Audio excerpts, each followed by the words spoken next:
Kantara, KGF ಅಂತ ಸಿನಿಮಾಗಳು ಕನ್ನಡ ಇಂಡಸ್ಟ್ರಿಯಿಂದ ಹೋಗಿ ಬೇರೆ ಭಾಷೆಗಳಲ್ಲಿ ಬ್ಲಾಕ್ ಬಸ್ಟರ್ ಆಗಿದ್ದು.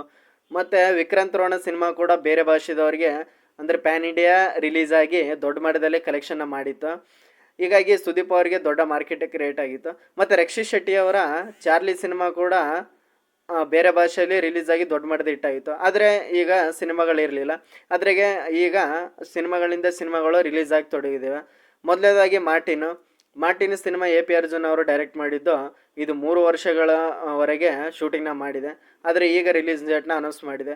ಇದೇ ವರ್ಷ 2024 ಅಕ್ಟೋಬರ್ 11ರಂದು ಈ ಸಿನಿಮಾ ವರ್ಲ್ಡ್ ವೈಡ್ ರಿಲೀಸ್ ಆಗಿ ಕೊಟ್ಟಿದೆ. ಇದೊಂದು ಆ್ಯಕ್ಷನ್ ಪ್ಯಾಕ್ಡ್ ಓರಿಯೆಂಟೆಡ್ ಸಿನಿಮಾ ಮತ್ತು ಥ್ರಿಲ್ಲರ್ ಆಗಿ ಮಾಸ್ ಆಗಿ ಒಳ್ಳೊಳ್ಳೆ ಆ್ಯಕ್ಷನ್ ಸೀನ್ಸ್ ಇರ್ತಾವೆ ಅಂತ ಹೇಳಿದ್ದಾರೆ. ರವಿ ಬಸ್ರು ಅವರು ಮೊದಲ ಸ್ಟಾರ್ಟಿಂಗ್ 20 ನಿಮಿಷದಲ್ಲೇ ನಿಮ್ಮ ದುಡ್ಡು ವಸೂಲಾಗುತ್ತೆ ಅಂತ ಹೇಳಿದ್ದಾರೆ. ಅದಕ್ಕೆ ವೇಟ್ ಮಾಡಿ ನೋಡೋಣ ಯಾವ ರೀತಿ ಇರುತ್ತೆ ಅಂತ. ಮತ್ತು ಭಗೀರಥ್ ಸಿನಿಮಾ ಕೂಡ ಇದೇ ವರ್ಷ ರಿಲೀಸ್ ಆಗುತ್ತೆ ಅಂತ ಹೇಳ್ತಿದ್ದಾರೆ. ಈ ಸಿನಿಮಾ ಕಥೆನ ನಮ್ಮ ಪ್ರಶಾಂತ್ ನೀಲ್ ಅವರು ಬರೆದಿದ್ದಾರೆ. ಈ ಒಂದು ಸಿನಿಮಾ ಒಂದು ಆ್ಯಕ್ಷನ್ ಥ್ರಿಲ್ಲರು. ಮತ್ತು ಈ ಒಂದು ಸಿನಿಮಾದಲ್ಲಿ ಶ್ರೀಮುರಳಿ ಅವರು ಪೊಲೀಸ್ ಕ್ಯಾರೆಕ್ಟರ್ನ ಮಾಡಿದ್ದಾರೆ. ಮತ್ತು ಈ ಸಿನಿಮಾ ಡಾಕ್ಟರ್ ಸೂರ್ಯ ಅವರು ಅಂದರೆ ಲಕ್ಕಿ ಸಿನಿಮಾದ ಡೈರೆಕ್ಟರ್ ಡಾಕ್ಟರ್ ಸೂರ್ಯ ಅವರು ಡೈರೆಕ್ಟ್ ಮಾಡಿದ್ದಾರೆ. ಈ ಸಿನಿಮಾ ಕೂಡ ಇದೇ ವರ್ಷ ಪಕ್ಕ ಬರುತ್ತೆ ಅಂತ ಹೇಳ್ತಿದ್ದಾರೆ. ಮತ್ತು KD ಸಿನಿಮಾ ಕೂಡ ಡಿಸೆಂಬರ್ನಲ್ಲಿ ಫಿಕ್ಸ್ ಆಗಿದೆ. ಪ್ರೇಮ್ ಡೈರೆಕ್ಟ್ ಮಾಡಿರೋಂಥ KD ದಿ ಡೆವಿಲ್ ಸಿನಿಮಾ ಇದೇ ವರ್ಷ ಡಿಸೆಂಬರ್ ತಿಂಗಳಲ್ಲಿ ರಿಲೀಸ್ ಆಗಿ ಕೊಟ್ಟಿದೆ. ಆದರೆ ಯಾವಾಗಂತ ಇನ್ನೂ ಹೇಳಿಲ್ಲ. ಒಟ್ಟಿನಲ್ಲಿ ಡಿಸೆಂಬರ್ ಮಂತಲ್ಲಿ ಯಾವ ಡೇಟ್ ಅಂತ ಹೇಳಿಲ್ಲ. ಈ ಒಂದು ಸಿನಿಮಾದ ಆಡಿಯೋ ರೈಟ್ಸು ಆನಂದ್ ಆಡಿಯೋಗೆ 17.5 ಕೋಟಿಗೆ ಸೇಲ್ ಆಗಿದೆ ಅಂತಲೇ ಹೇಳ್ಬೋದು. ಇದು ದೊಡ್ಡ ಮಟ್ಟದ ಸಾಧನೆ ಅಂತಲೇ ಹೇಳ್ಬೋದು. ಯಾಕೆಂದರೆ ಕನ್ನಡ ಸಿನಿಮಾಗಳಲ್ಲಿ ಯಾವ ಸಿನಿಮಾ ಕೂಡ ಈ ರೀತಿ ಒಂದು ಆಡಿಯೋ ರೈಟ್ಸ್ ಹೋಗಿರಲಿಲ್ಲ. ಸೊ KD ಸಿನಿಮಾಗೆ ಇದೊಂದು ಪ್ಲಸ್ ಪಾಯಿಂಟ್ ಅಂತಲೇ ಹೇಳ್ಬೋದು. ಪ್ರಮೋಷನಲ್ ಆ್ಯಕ್ಟಿವಿಟೀಸು ತುಂಬ ಚೆನ್ನಾಗಿ ಸಾಗ್ತಾ ಇದೆ. ಮತ್ತು ದರ್ಶನ್ ಅವರ ಡೆವಿಲ್ ಸಿನಿಮಾದ ರಿಲೀಸ್ ಡೇಟ್ ಅನೌನ್ಸ್ಮೆಂಟ್ ಮಾಡಿದ್ರು. ಕ್ರಿಸ್ಮಸ್ಗೆ ಇದೇ ವರ್ಷ ಡಿಸೆಂಬರ್ನಲ್ಲಿ ಬರ್ತಿದ್ದಾರೆ. ಈ ಒಂದು ಸಿನಿಮಾದಲ್ಲಿ ರಚನಾ ರೈ ಅವರು ಕೂಡ ಹೀರೋಯಿನ್ ಆಗಿ ಕಾಣಿಸ್ಕೊಂಡಿದ್ದಾರೆ.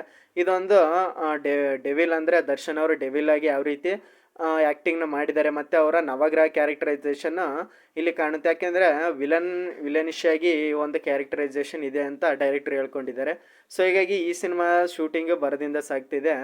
ಇದೊಂದು ಡ್ರಗ್ಸ್ಗೆ ಮಾಫಿಯಾಗೆ ಸಂಬಂಧಪಟ್ಟಿರೋ ಮತ್ತು ಕೆಲವೊಂದು ಟ್ರೂ ಈವೆಂಟ್ಸ್ ಅಂತ ತುಂಬ ನ್ಯೂಸ್ ಹರಿದಾಡ್ತಿದೆ. ನೋಡೋಣ ಯಾವ ರೀತಿ ಇರುತ್ತೆ ಅಂತ. ಈ ಸಿನಿಮಾ ಕ್ರಿಸ್ಮಸಲ್ಲಿ ಪಕ್ಕ ಬರುತ್ತೆ, ಕನ್ಫರ್ಮ್ ಆಗಿದೆ.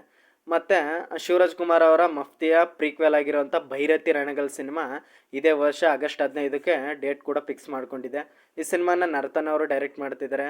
ನರ್ತನ್ ಅವರು ಮಫ್ತಿಲಿ ಮಾಡಿದಂಥ ಮ್ಯಾಜಿಕ್ ಇಲ್ಲಿ ಮಾಡ್ತಾರೆ ಅಂತ ಕಾದು ನೋಡಬೇಕು. ಯಾಕೆಂದರೆ ಮಫ್ತಿಲಿ ಆಫ್ಟರ್ ಅಂದರೆ ಬೇರೆ ಸಿನಿಮಾಗಳ ನಂತರ ಇವರು ಶಿವರಾಜ್ ಕುಮಾರ್ ಅವರಿಗೆ ಒಂದು ಲಾಂಗ್ ಗ್ಯಾಪ್ನ ಕೊಟ್ಟಿದ್ರು. ಓಮ್ ಸಿನಿಮಾ ನಂತರ ಅವರ ಲೆವೆಲ್ನ ಚೇಂಜ್ ಆಗಿತ್ತು ಮಫ್ತಿ ಸಿನಿಮಾ. ಇದರಲ್ಲಿ ಲಾಯರ್ ಪಾತ್ರ ಮಾಡ್ತಿದ್ದಾರೆ.